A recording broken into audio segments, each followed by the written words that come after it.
I've worked as a commercial photographer for a long time, and I've always had personal projects running alongside this. To me, both are important, and I think they're complementary because the discipline of commercial work helps the personal work. And personal projects have led to paid commercial assignments. So with this in mind, I thought it'd be interesting to take you behind the scenes of a commercial photo shoot and the planning that goes into it, which can take months. Here's a recent assignment. The designer's concept was for a landing page on a website with a key image that changes in focus as the viewer interacts with the web page. What is unusual about this concept is that the foreground model stays in focus the whole time, while the background and the background model need to move from completely out of focus into focus as the viewer scrolls down the page. The image is also to be used in various formats for print advertising, so I needed to allow extra space for horizontal and vertical layouts. I knew this change of focus could be done, but I needed to experiment to see how I could accomplish it. Initially, I thought about taking a series of captures and varying the depth of field. I tested this out by putting myself into the image and realized that it was going to be too complicated because if the model moves even slightly between captures, the whole effect is not convincing. So my next solution was to accomplish the focus shifting in Photoshop, and more on that later. Back to planning. The next stage of planning was to find a location, find a model, and work out a possible time of day for optimal lighting. Everything, of course, being weather dependent. The designer wanted something in the final image that was identifiable as being from Christchurch, New Zealand, and it had to be a surface beach as well. New Brighton Beach ticked all the boxes. So before the shoot day, I did a reconnaissance trip to the actual location. So just on our way home after a successful reconnaissance at New Brighton Beach. All went pretty well. It's pretty harsh lighting sort of a day. Hopefully we'll get a bit more interesting light during the actual shoot, but it's all good. Got some good test shots, kind of know what to expect and where to put the camera, how far away to put the model, so it's all good. Planning and preparation are critical because I know that I will have 30 minutes when the light's at its best, and also during this 30 minutes I'm likely to get the best from the model. So let's talk about the things that need to go right on the day. Timing and weather. Based on the model's availability, I check long-range weather forecasts, but the weather here in New Zealand changes rapidly and I don't usually confirm the shoot until the day before. So on the day, I arrive an hour before the photo shoot to set up and test equipment. So by the time the model arrives, I'm ready to photograph. Just down here at New Brighton Pier, setting up for a shoot at 7:30 this morning.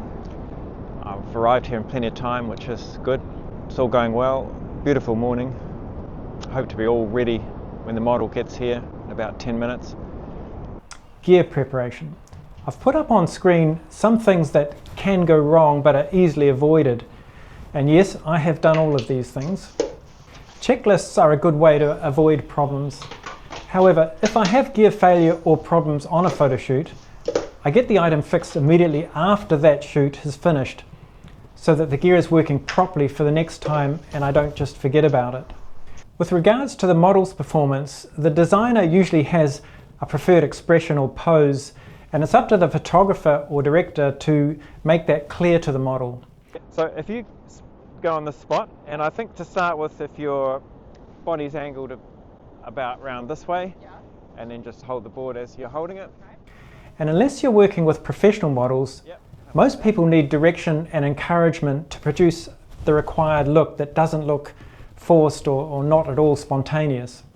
And this can take quite a few attempts, so I'm prepared to take a number of shots to get the right look. Technical skills. The photographer needs to be well practiced in nailing the focus, nailing the exposure, and also understanding the relationship between shutter speed, aperture, and ISO. I should also explain why I've gone to the trouble to light this model. Two main reasons. Number one, to avoid harsh shadows from the low sun. And number two, to make the model and the surfboard pop out a little bit from the background. If technical problems pop up during the photo shoot, I have two approaches. Firstly, if I can fix the problem quickly, I do so. But if I can't solve the problem within a few minutes, rather than keep the model waiting, I use backup gear to keep the photo shoot moving along. This is why I always keep a backup camera with me and backup lighting.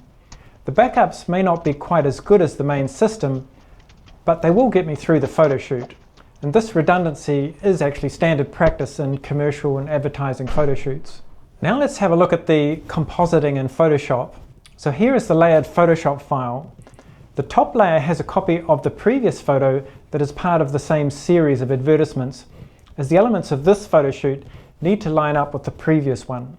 Next, I have a layer group that includes the foreground surfer and her shadow, followed by the merged background that I'll come back to in a minute. At the bottom of the stack is the background group that includes the background surfer, her shadow, and the background itself. Now, if I switch this background layer group off and make the merged background active, you can see the merged group fades out at the bottom half. This merged layer is a smart layer, which means I can apply a blur filter non-destructively, meaning I can change the blur settings at a later stage. You may have noticed a note on this file, which is where I save a record of the different blur settings I export files to, and here you can see the separate files supplied to the web designer to do his magic. Here is the smart layer in action. I can vary the blurring as much as I like and it still remains editable even after closing the file. I'm a bit of a fan of this non-destructive editing process. I'll probably make a video about this topic at some stage.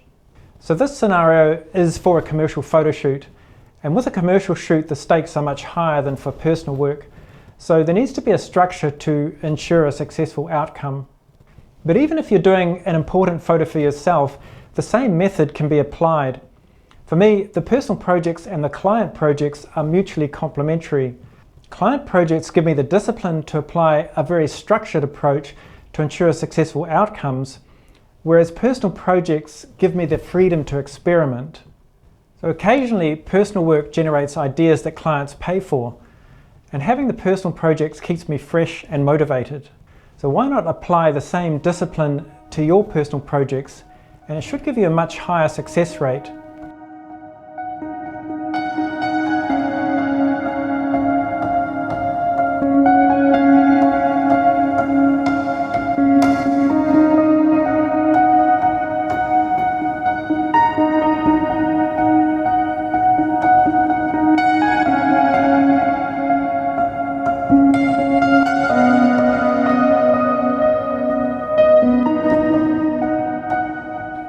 Thanks for watching and good luck with your personal projects.